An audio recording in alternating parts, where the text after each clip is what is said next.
জুলাই আন্দোলনে হামলা ও হত্যায় জড়িতদের বিচার দাবিতে আমরণ অনশন করছেন বৈষম্য বিরোধী ছাত্র আন্দোলনের শিক্ষার্থীরা।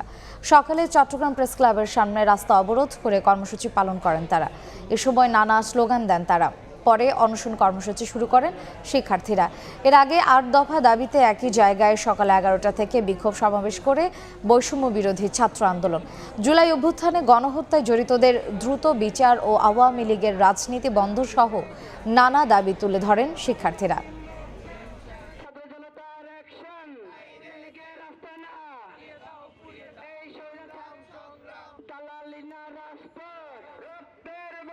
এই অন্তর্বর্তীকালীন সরকারকে বিচারের জন্যই, সংস্কারের জন্যই তাদেরকে ক্ষমতায় বসানো হয়েছে।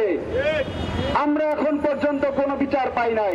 আমরা এই সরকারের কাছ থেকে এখন পর্যন্ত ন্যূনতম কোনো বিচার পাই নাই। শীর্ষ সন্ত্রাসী খুনি নফেল থেকে শুরু করে আজম নাসির থেকে শুরু করে এখানে রনি আছে, তারপর টিনু সরকার, যাতে এদের বিচারে দৃশ্যমান কোনো পদক্ষেপ নেই।